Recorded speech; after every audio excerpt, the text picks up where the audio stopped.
Boa noite a todos. Nós somos, meu nome é Clayton, nós somos o SIM, Espiritistas em Michigan, e a nossa missão é divulgar a doutrina de Kardec, os ensinos de Jesus, né, uma mensagem de paz, de amor e caridade. Nós temos reuniões às quintas-feiras, às 19h30, aqui na Unity Farmington Hills. Logo em seguida, passes magnéticos. E um pouco antes, para aquelas pessoas que já fazem parte, já se desenvolveram, nós temos trabalho de que começa às 6h30 também. Temos uma biblioteca com diversos volumes aí, que podem ser emprestados. A Lúcia é responsável e ela ajuda vocês a encontrar algum título um pouco antes da palestra e depois da palestra também. Como eu comentei dos passos magnéticos, né? Para quem não conhece, são imposição de mão, vontade, força, pensamento positivo que a gente transmite, né? Que ajuda a pessoa a se equilibrar e se concentrar. Então, sejam todos bem-vindos. Existem trabalhos de caridade também que a gente desenvolve, né? O Ivo é o nosso coordenador e nós fazemos alguns eventos. E agora a gente está tentando fazer 4 eventos por ano para que a gente possa arrecadar recursos para fazer doação também. Então a gente arrecada comida, arrecada alguns outros itens e também recursos para que a gente possa ajudar. Acontecem estudos às segundas-feiras, o Babler é o nosso coordenador, né, das 8 às 9h30, através da Reformazinha. E lembramos a todos colocar o celular no Not Disturb, né, para evitar qualquer interferência. E nós estamos planejando o nosso próximo evento, é uma festa junina, né? Que está sendo Julina, é que é de São João. Uma festa junina O importante é lembrar. Então, agradeço a todos. Vamos nos assentar e fechar os olhos, quem se sentir confortável, a gente fazer uma oração. Agradecendo a Jesus pela oportunidade de estarmos aqui em seu nome. E todos aqueles que convivem conosco, encarnados e desencarnados, nos ajudando na nossa arrumagem, no crescimento de amor, de autoconhecimento e de resgate dos nossos erros. Tudo isso concomitante, para que a gente possa, seguindo a mensagem de Jesus, crescer e ajudar o nosso próximo. Essa é a nossa maior missão.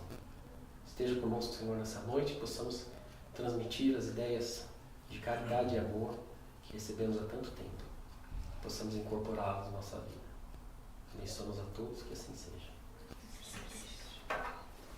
Então, boa noite a todos mais uma vez. Eu vou falar hoje, continuando minha palestra, última palestra que eu fiz em abril, vou falar dos apóstolos, né? Então, os apóstolos de Jesus é uma coisa tão controversa quanto a própria história de Jesus, né? Porque, primeiro, começa com o que eram os discípulos e o que eram os apóstolos. As principais fontes que nós temos são os 4 evangelhos. Então, lá nos 4 evangelhos são mencionados sobre os apóstolos e em todos eles falam do número 12, né? Que, por sinal, também era o número de tribos de Israel. Então tem muita coisa aí de profecia do Messias chegando, né? E eles mantêm esse número, né? Permanentemente, até quando Judas se suicida, eles acabam adicionando outro.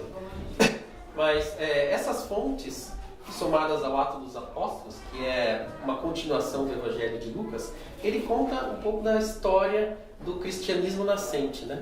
Então, Jesus passando essa mensagem para aqueles que estavam mais próximos e como eles levaram essa mensagem para as outras pessoas. Esses 12 mais próximos, os principais, eles representavam essas tribos, como eu comentei, mas eles estavam ali na vida mais próxima de Jesus, né? Então, 4 deles são mencionados com mais rigor, né? Então, João até fala sobre esses nomes e os outros até tem uma variação de nome, quem são, quais são, né?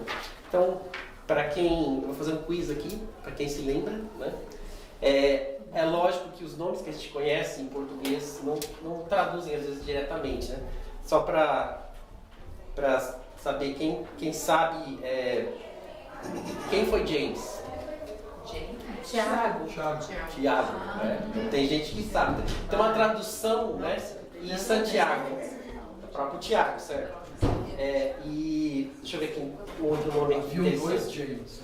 Tinha os dois, alguns nomes interessantes, né? Então eu vou começar aqui. Os 4 primeiros que Jesus chama, né, eram os 4 mais íntimos entre eles. Eram 2 pares de irmãos. Então, André e Pedro, né? Ou André e Simão, né? E depois João e Tiago. Tá? Eles eram irmãos entre si. Mas, além disso, consta também que eles eram sócios. Então, todos eram pescadores. E André e Pedro, ou Simão, eles eram apóstolos de João Batista. Então, eles já tinham uma intimidade com aquilo. E, de acordo com o Evangelho de João, André apresentou Jesus para Simão, para que eles começassem o apostolado logo depois que Jesus foi batizado. Então eles já vinham daquilo, e o próprio João Batista falou, esse aqui é aquele que vem depois de mim. Então tem uma história por trás disso, né? Não foi meramente assim, não, eu estou andando na rua e falei assim, eu gostei de você quer me acompanhar?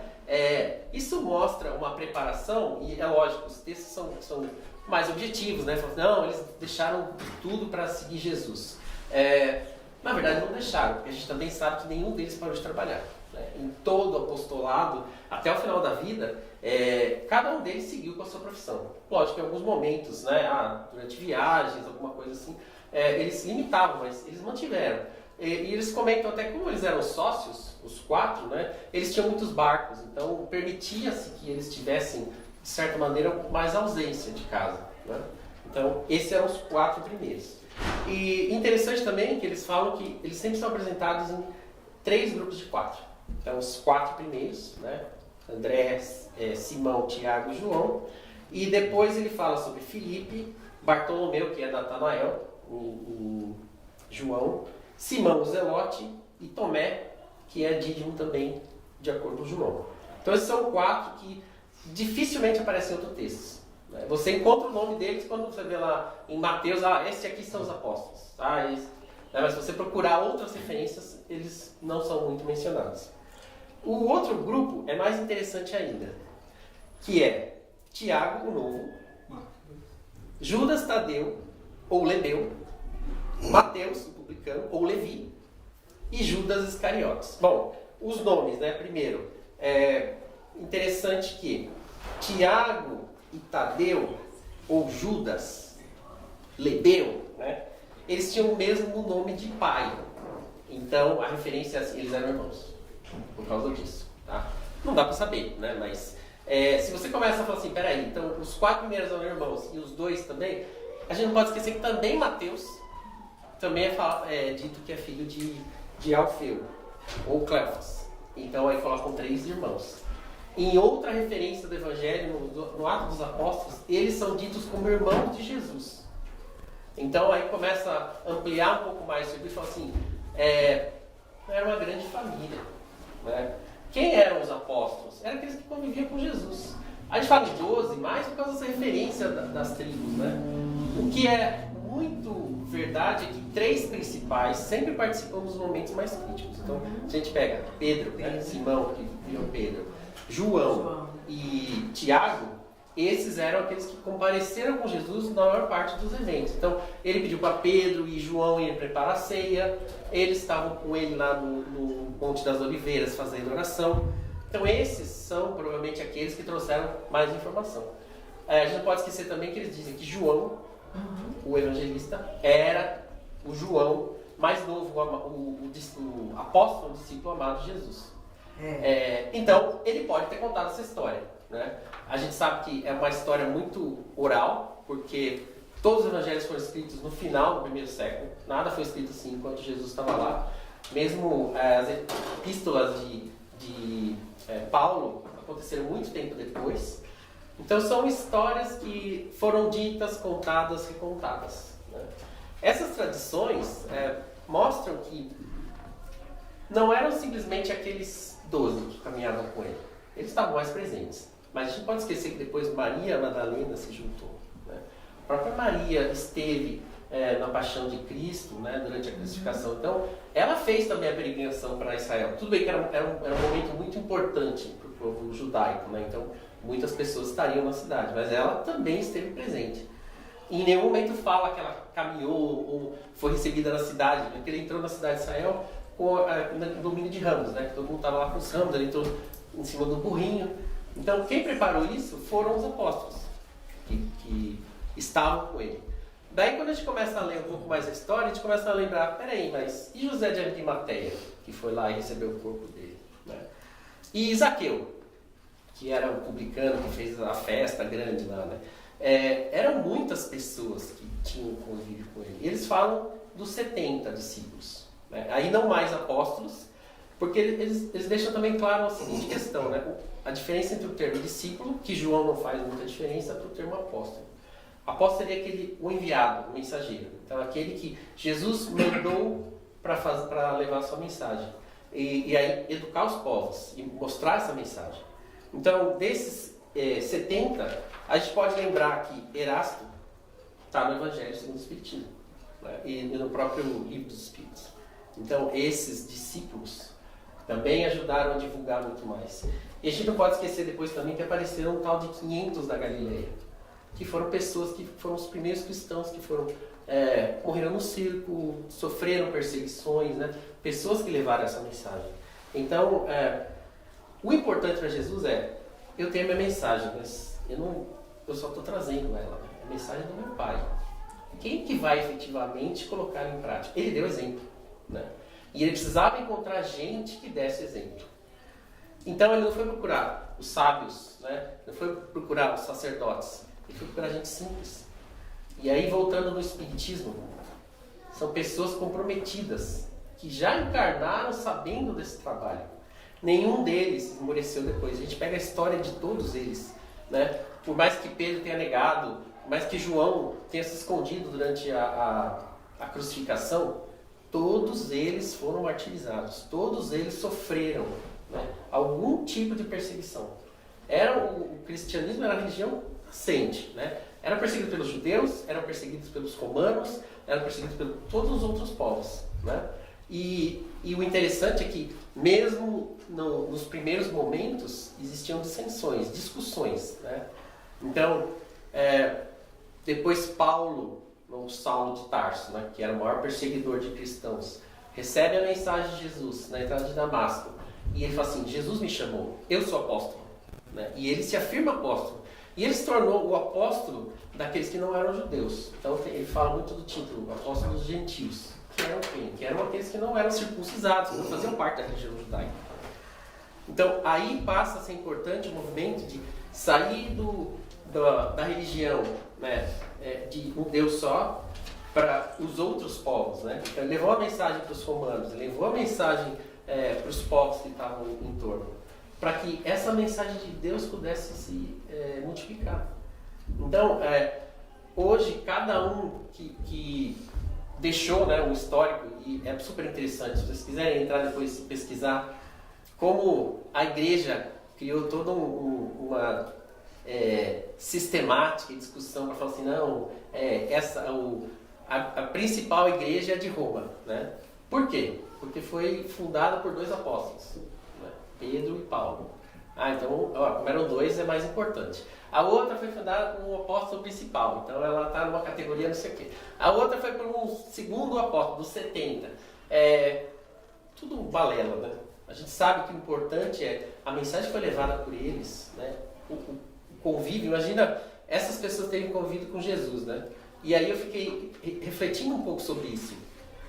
Se eu tivesse convivido com Jesus, provavelmente eu ia querer estar o dia inteiro atrás dele, né? Onde ele vai, eu vou atrás. E ele deixou essa mensagem que eu não vou estar aqui. Né? Vocês vão ter uma hora assumir esse posto, assumir esse compromisso. Então ele trouxe a exemplificação, trouxe todo esse comportamento para que depois cada um pudesse fazer. Então ele mandou eles. Né? Ele chegou, tem uma parte do Evangelho, logo no começo ele começa a dizer sobre os apóstolos. Ele falou assim, vocês vão se preparar e não vão levar 2 túnicas, não vão levar 2 sandálias, né? Não vão levar dinheiro, vocês vão levar roupa do corpo. E vocês vão ser recebidos pelas pessoas para quem vai enviar vocês. E se chegando lá vocês não forem recebidos, batam a poeira da sandália, né? Virem as costas e sigam para outra cidade. E foram o que eles fizeram, né? Então é um livro muito interessante, muito importante no Espiritismo que conta essa história, é o Paulo Estevão, né? Que conta o Ato dos Apóstolos sobre essa visão espírita. É muito bonito e eu sugiro a todo mundo ler para poder entender, né? Como é que existia essa discussão, né? Como o Tiago, que era o irmão de João, defendia que o cristianismo era uma seita judaica. Todo mundo tem que ser circuncidado. Não, a gente tem que observar o sábado. Não, a gente tem que fazer. Se essas pessoas não se converterem ao judaísmo, eles não podem ser cristãos. E Paulo defendendo o contrário. Não, né? A nossa missão é levar a mensagem de Jesus. E não tem por que exigir esse tipo de coisa. E aí começa o primeiro movimento e a gente nota, então, desde o primeiro século, a luta que existe para combater todo tipo de preconceito, todo tipo de definição, né, rotulagem. Não, se você não ora nesse horário, se não sai mais da igreja, se não põe uma roupa bonita, se você se veste desse ou daquele jeito, se você não se converteu, você não é cristão. Então, desde aquela época, nada mudou, certo? A gente ainda está combatendo dentro da gente mesmo todos esses erros que a gente comete, de julgamento, de impressões, de avaliações do que acontece à nossa volta. Então, ao invés de a gente, como o Ivo falou hoje, né, amor incondicional, né? Eu estou aqui para prestar caridade, para fazer o amor incondicional. Ah, não, mas hoje ele veio com uma roupa azul. Eu gosto de azul. Ele está com um carro que não é Chevrolet. Então, você fez assistir um filme que a gente pensa muito nisso, né? Enquanto a gente tem esses pequenos preconceitos, espera que o outro responda da mesma maneira. Pô, mas espera aí, ele está querendo ajuda, mas olha como ele está se comportando, ele está xingando aí, né? Como a gente enquadra as pessoas. Então, esse rótulo está lá desde a época de Jesus, certo? Desde que os judeus começaram a se tornar cristãos. O chamamento foi muito interessante, né? Então eu comentei dos 4 irmãos, mas a gente também pode lembrar do jovem rico, né? Então Jesus tinha muito essa abordagem. Você deixa tudo que você tem e segue. Você é capaz de fazer isso? Esses 12 ou 70 foram, né? E eu não estou até hoje, né? Todo jovem rico. Falo assim, peraí, deixa eu enterrar meu pai, né? Deixa eu fazer as minhas coisas, depois eu vou, tá? Então a gente também tem que pensar um pouco no que... Qual o compromisso que a gente está assumindo, né?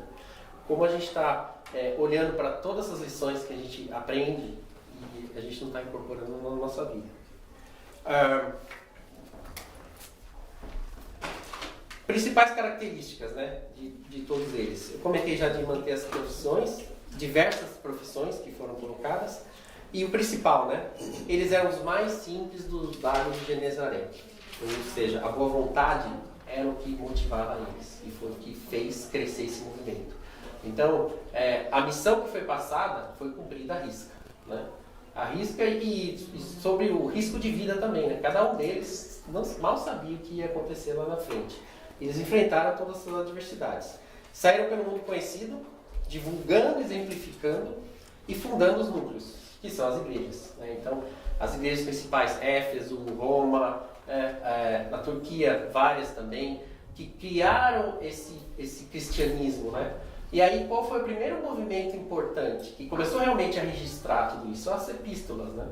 Então, Paulo escrevia muito, esclarecendo e falando, não, vocês devem fazer isso, vocês não devem fazer isso. A igreja não exige que seja feito dessa maneira. E esses núcleos foram crescendo, e aí, a partir deles, foram criando-se algumas estruturas que, infelizmente, se tornaram a igreja, né? Como a gente conhece. Mas, se você pensar na igreja católica, apostólica romana, né, dos apóstolos, como foi criado, cada um levando a sua boa vontade para ajudar a pessoa, para fundar alguma coisa que fizesse sentido para o cristianismo. É isso que a gente tem que fazer. Qual é o nosso apostolado hoje? A gente está aqui hoje, certo? Fazendo essa nossa missão de trazer essa mensagem e trazer a mensagem como ela foi inicial lá, né? Sem todo o rebuscamento que a igreja criou, sem todo esse preconceito que foi colocado. Mas a gente tem que se policiar, porque desde o primeiro momento nós ainda estamos presos àquelas ideias, né, preconceituosas. Então tem paz. Tem que virar o apóstolo real. Abnegação e sacrifícios eram os principais itens, né, que eles levavam à frente. Caridade e sem julgamento. Então, a mensagem principal que foi colocada. De tudo isso, a gente percebe que a mensagem de Jesus só foi para frente por causa dessa abnegação, né? Por causa desses apóstolos que estavam lá. E que a gente não precisa saber nome, né? Eu trouxe o nome para fazer aqui, mas a importância da mensagem em si que foi colocada é como cada um levou para frente, né? E mesmo Judas, ele levou a mensagem para frente. Então, se vocês pegarem o livro Boa Nova, vai contar que, na visão espírita, Judas imaginava que, criando uma revolução, ou seja, forçando a situação de Jesus vai ser preso, ele iria se libertar e ia mostrar o reino de Deus na Terra. Mas nenhum deles conseguiu perceber efetivamente, né, que essa mensagem era de longo prazo. Todo mundo imaginava assim, não, daqui a 15 minutos vai virar o reino de Deus, vai aparecer tudo na terra, a gente vai ser salvo e a vida, né, vai ser melhor para todo mundo. Só que todo mundo esqueceu da reforma íntima, né? Então Judas, naquela ânsia de trazer essa rapidez, lógico, ele seguiu, né, a sequência de eventos que deveriam levar Jesus à crucificação. E por isso ele acabou se sacrificando também. Mas muitos acreditam que ele foi Joana d'Arc, né? Então, num livro que o irmão X, né, o Humberto de Campos, traduz sobre Crônicas do Além-Túmulo, Judas está lá e faz uma entrevista, né? Ele fala, mas por que você volta aqui? Ele fala, eu já resgatei tudo que eu tinha. Passei muitas vidas, né? Estou há 2000 anos tentando, ou resgatando toda essa minha história. E eu volto aqui hoje para poder lembrar, né, do todo o sofrimento que eu fiz passar e que passei. E de todos esses eventos, o que eu aprendi foi justamente isso, né? Naquela época eu tinha ainda muito do egoísmo, muito do o que eu quero fazer, como eu quero, né? Esquecendo que a mensagem de Jesus era de paz e amor. Não ia ser conquistada com nenhum movimento, com nenhum recurso a mais. Então, isso foi o principal motivador. Pedro também dá uma mensagem para Humberto de Campos, nesse mesmo livro, e ele fala sobre como tudo que foi descrito, colocado no Evangelho, é real. Tá? Então, assim, o mais importante é assim, real. Então, peraí, mas o nome está diferente, né? Era tal e tal. A mensagem é muito importante, né? Mesmo as dissensões, ele fala que as brigas que ele teve com Paulo de Tarso foi a importância de criar uma igreja, né, que não tivesse qualquer tipo de mistificação, qualquer tipo de preferência, porque senão ia ser uma igreja judaica, certo? A gente ia ser todo um judeu aqui hoje, ia ter que seguir aqueles preceitos. Então foi muito importante esse movimento e toda essa discussão. E nada na vida é conquistado facilmente. Ninguém aprende indo para a faculdade sem fazer esforço, né? Que seja atravessando a cidade para ir, que seja estudando até mais tarde, que seja trabalhando e estudando, que seja cuidando de filho, né? Porque a vida é feita da nossa renúncia e do esforço que a gente coloca. Né? Então é nisso que a gente tem que olhar para os apóstolos. O quanto eles deixaram para trás para fazer? Falar assim, Jesus veio com essa missão exclusiva, né?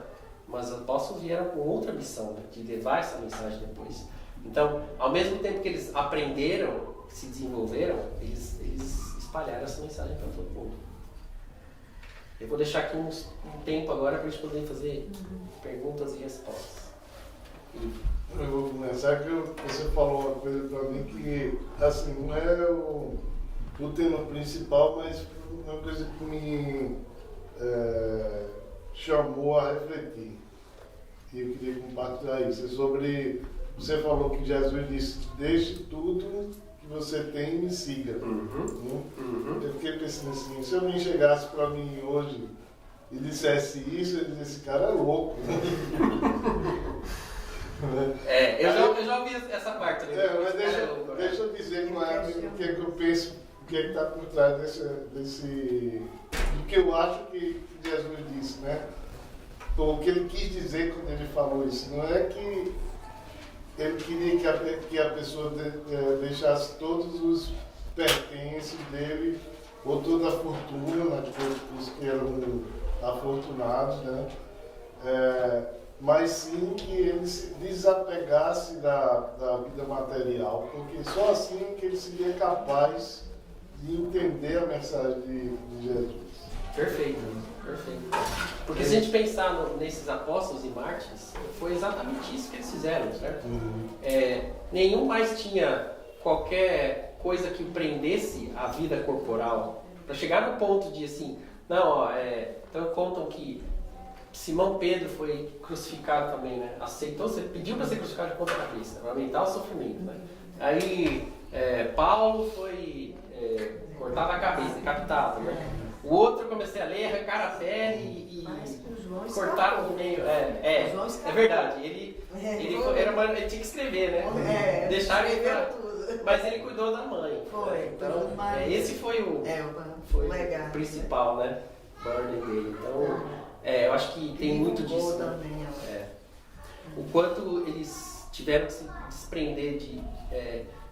Você vê, Pedro tinha uma família, né? E no livro Paulo Estevão conta como ele abriu a casa dele, né? E que Casa do Caminho, na verdade, era a casa que eles fundaram, né? Que era a casa dele, que ele aceitava, né? Todo mundo. Eles foram ampliando o prédio para poder receber mais gente, para poder cuidar. Então, virou um hospital, uma hospedaria, uma coisa que, assim, a caridade virou fundamentalmente a vida deles, né?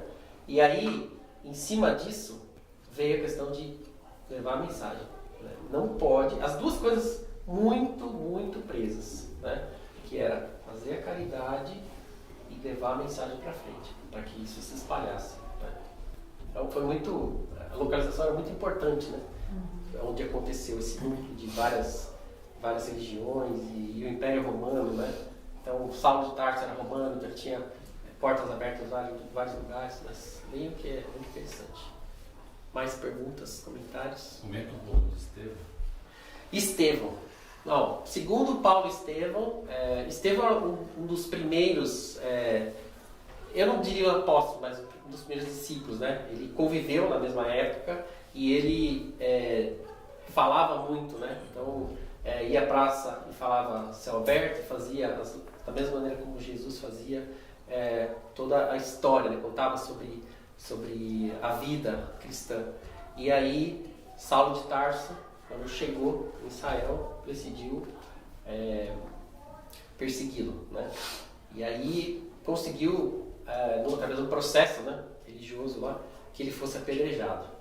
Então, conta-se que a irmã de Estevão era a amada do Paulo de Tarso, né? Então, ele acabou perdendo muita referência por isso, quando ele ficou sabendo. Acho que ela morreu também, né? Perdeu essa parte da história aí.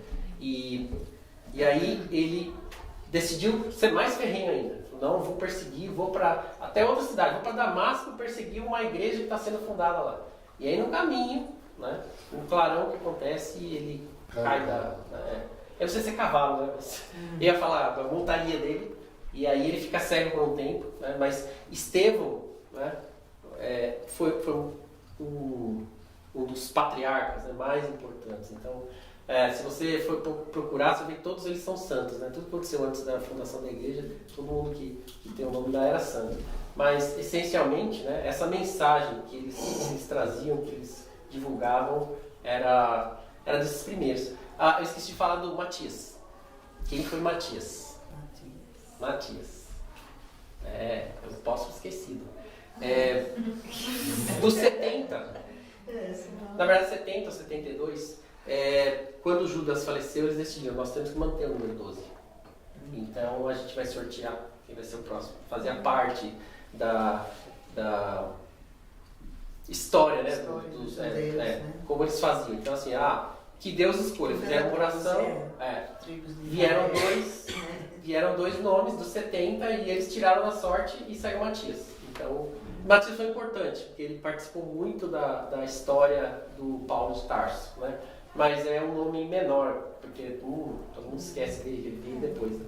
Para substituir o Judas Iscariotes. Mais alguma pergunta, comentário? Ele se matou, o Judas? Eu não Sim, sei. quando ele... Quando Tem 2 histórias, ele se mata em ambas, né? Mas ele ganhou 30 moedas de prata para entregar Jesus. E aí, quando ele viu o que aconteceu, ele foi lá e jogou fora, devolveu lá, e foi numa figueira e se enforcou. Outra história é que ele usou aquele dinheiro para comprar um campo, que tem o nome dele até hoje lá. E aí se matou nesse campo. Então, nas 2 histórias, ele se mata. Então, o suicídio é a mais importante, porque ele se arrepende do que ele fez, né? Mesmo sendo um instrumento, né, ele tinha um livre-arbítrio para decidir o que ele ia fazer. Então, ele não precisava ser exatamente um instrumento para fazer aquilo. Mas na dor que ele sentiu, né, de perder. Porque em nenhum momento se fala, antes desse evento, que ele não era amado de Jesus. Todos os apóstolos eram iguais, né? Pode existir hoje algum comentário sobre a igreja, venera muito Pedro, porque foi o primeiro bispo, o primeiro papa, né?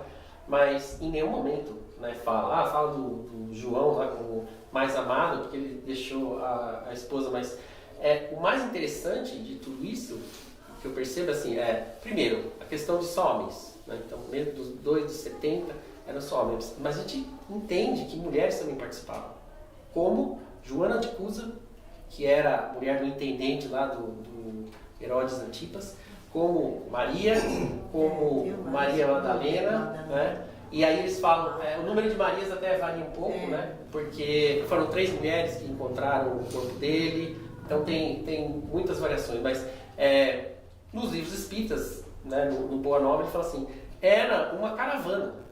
Judas era o tesoureiro, né? Então eles recebiam doações, eles tinham gente, né? Então Joana de Cusa participava, todo mundo fazia doação para que essa força, né, do cristianismo nascente pudesse florescer. E aí, por isso que ele conseguiu fazer a ceia, certo? Por isso que ele conseguiu ir lá pegar. Então eram várias coisas que participavam disso. Você não falou muito, mas Mateus, pelo que eu sei da história, ele foi um dos que mais largou coisas para trás, né? Porque ele era muito rico e ele deixou para trás. E ele era muito próximo de Jesus e ele foi um dos que mais escreveu sobre Jesus, né? Dos poucos que escreveram, que viveram com ele, porque ele era muito metódico, então ele mantinha aquela informação muito o tempo todo.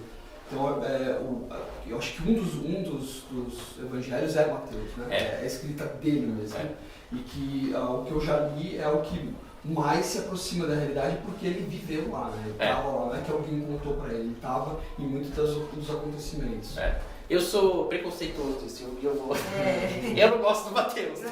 Apesar que Mateus, né, para quem não sabe, o Pai Nosso, né, o Sermão do Monte, não da montanha, porque senão se Jesus estivesse na montanha, eu não ia conseguir ver. É tudo no Evangelho de Mateus. E Lucas tem muito de cópia. Se você começa a comparar, você fala, pô, caramba, mas é idêntico, né? Até a vírgula o cara coloca no mesmo lugar. Mas tem uma coisa, historicamente, João é mais plausível, porque ele foi escrito por um jovem que tinha 90 anos, então poderia ter deixado esses escritos no final. Mas o de Mateus, como ele morreu mais cedo, então ele diz assim, se for a mesma pessoa, alguém reescreveu. Porque ele não teria como, pelo menos o que veio, né? Eles dizem que foi no 2º século, alguma coisa assim. Mas, realmente, o segundo, né? O primeiro evangelista seria... Porque ele é o diário dele, né? Ele mantinha aquelas anotações mesmo. E Lucas era discípulo dele. Então, por isso que tem muito do... Agora, João vem muito separado, né? Então, João escreveu uma história que nem começa falando sobre o nascimento, né? A natividade, fala muito sobre no início era o verbo e o verbo se fez carne. Né? Então fala muito mais questões espirituais. Ele menciona menos história e mais... Foi João que teve aquele sonho quando estava preso e viu o paraíso e os portais. O Apocalipse todo. Apocalipse, Escreveu o sim. Apocalipse, né? Não é médio, não sou médio único. Outro livro que fala sobre a história do cristianismo, não vou lembrar o nome agora, mas eu postei lá também.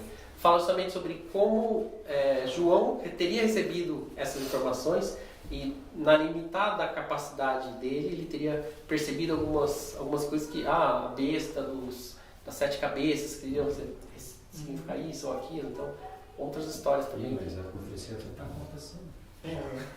Isso há quantos anos atrás? Ele fala sobre a igreja, né? Então ele fala assim, a besta do Apocalipse, porque o número 666, né?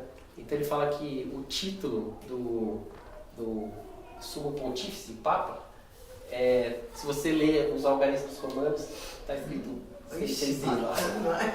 E aí ele fala assim, de tantos anos, né, que seria uma profecia, os tantos séculos, mas aí ele converte aquilo em meses e dá a mesma quantidade.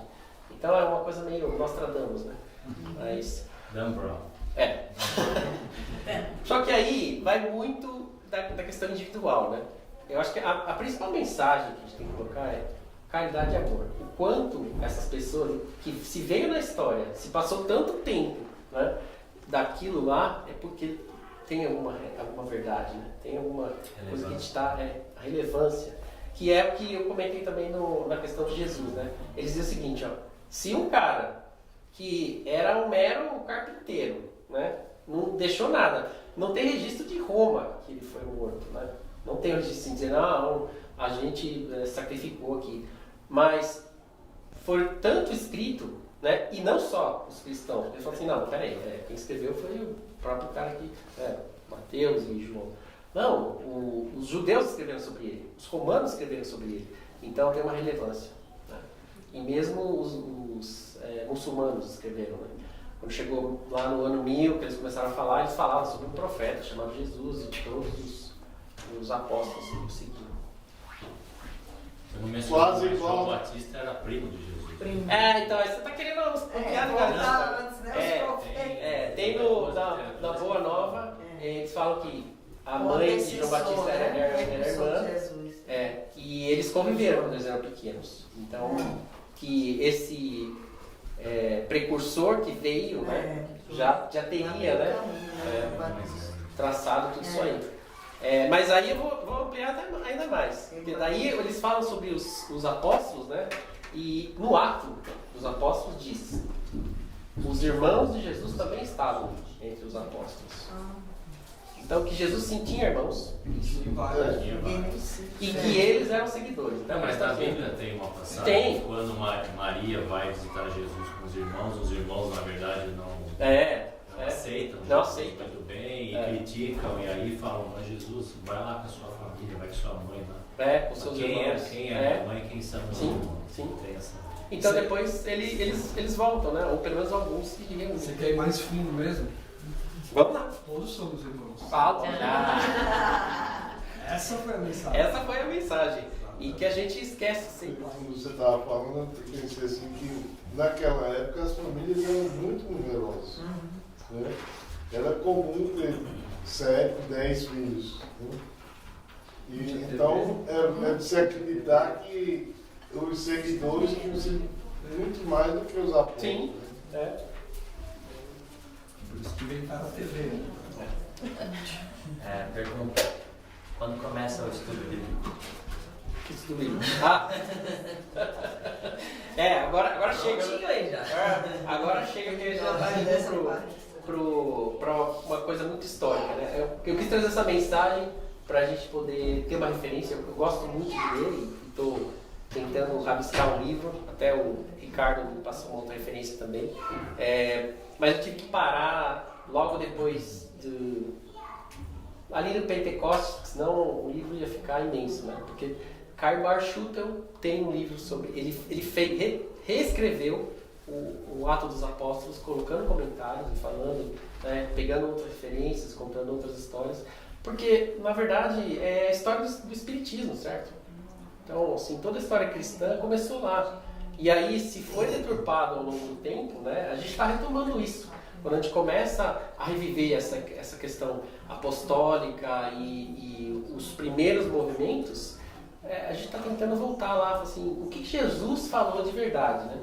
Ele falou alguma coisa sobre preconceito, falou alguma coisa sobre escravidão, falou alguma coisa... Aconteceu tudo isso depois que ele veio, né? Tudo bem, já existia antes, mas a gente não largou mão de nada, né? A igreja lá falou, não, né? Essas pessoas são outra categoria. Ou não, você pode matar lá da guerra porque não sei o quê. Ou a igreja é a única coisa. Se você for excomungado, você não pode comprar terras e sei lá o quê. Então, e aí movimentos de guerra, né? Cruzadas. O mais interessante, e aí só para fechar, né? Eu não sei quem já ouviu falar sobre relíquias, né? Relíquias religiosas. Então, nós estivemos em Colônia e tem um negócio imenso de ouro puro, né? Tem outros lugares também, mas dizem que está enterrado um dos rei magos lá dentro. Eu falo assim, meu Deus do céu, como é que os caras foram... do bloco de ouro? Porque na verdade não é um bloco de ouro, né? É uma urna. É tipo um caixão, né? E aí tá lá dentro. Aí fala assim, Pedro está enterrado lá em Roma, né? Santiago de Compostela está na Galícia, né? Na Espanha. Então, contam desses. Aí fala assim, quem mais que tinha também? Outras igrejas que vão lá e... um pedaço da cruz, né? O Santo Sudário, né? Tem a lança que o guardam hoje. A ponta da lança. Tá então, na França, Não.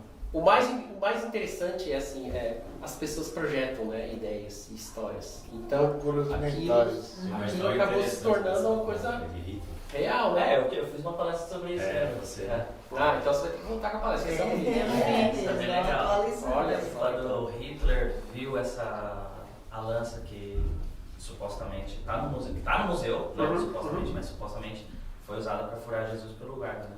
E nesse momento diz o livro que ele teria tido um transe mediúnico e começou a falar muitas coisas e o pessoal como se não fosse ele. Então é muito interessante isso. Puxa. Bom, agradeço a todos então. A gente já passou um pouquinho de tempo. Cara, nosso guarda. Polícia toda hora. Aqui, eu agradeço então a oportunidade de transmitir a vocês algumas ideias. Espero que cada um tenha recebido isso e refletir um pouco sobre isso e quanto isso pode ajudar a gente a aprender e a mirar, né, nesses grandes exemplos da história. Que Jesus nos abençoe nessa noite, nos proteja e traga o entendimento e a vontade para que a gente possa, a partir de hoje, começar o nosso desenvolvimento, o nosso crescimento. Aprender a perdoar, aprender a amar, acima de tudo, a caridade com o próximo. Esquecendo de si mesmo, trabalhando com essa mensagem de Jesus.